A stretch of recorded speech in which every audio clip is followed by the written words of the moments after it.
Jeffrey Zaslow, a longtime Wall Street Journal reporter and columnist, and the best-selling author of 5 books.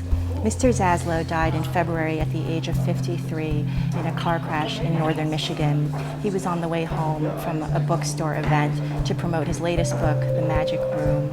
The Magic Room comes out in paperback this week, and Mr. Zaslow would have been 54 on his birthday tomorrow. I'm Barbara Chai with the Wall Street Journal, and we're joined today by Jordan Zaslow, the oldest daughter of Jeffrey Zaslow. Thank you so much for joining us, Jordan. Thank you for having me. So let's start by talking about The Magic Room, which is out in paperback now. I understand it's set in a bridal store in Fowler, Michigan, which is pretty remote, and there's a gorgeous room at the top of the stairs. How did he arrive at this store?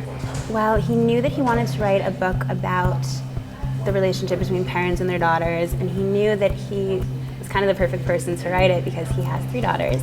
He knew that he wanted to set it in a really special place, and he had heard wonderful things about Becker's Bridal. It's sort of a landmark in Michigan now. It's so old and it has such a unique history, and he knew that. And as soon as he met the family who owns the store, he just fell in love with them and fell in love with their story. And it ended up being the perfect place. And I read the book, and it's just filled with these beautiful profiles of brides-to-be. Yeah. Do you still hear from some of these brides after their weddings? Yes. And what happened? I do hear from them. We're on Facebook friends with some of them, and they are so sweet. And especially, in the months after my father passed away, they've been so supportive and wonderful.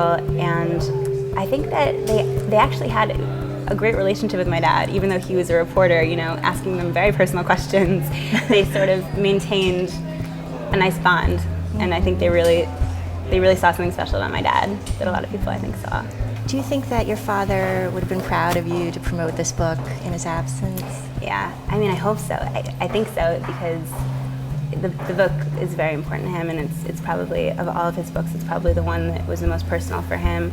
It was like a family effort to create the book and make it what it is, because he always asked us for our advice and for our counsel when he was, we read early drafts, and he was so proud, especially when we found typos. Well, as I said earlier, many here in the Wall Street Journal feel a deep connection to your dad. Many readers also were inspired by him all over the world.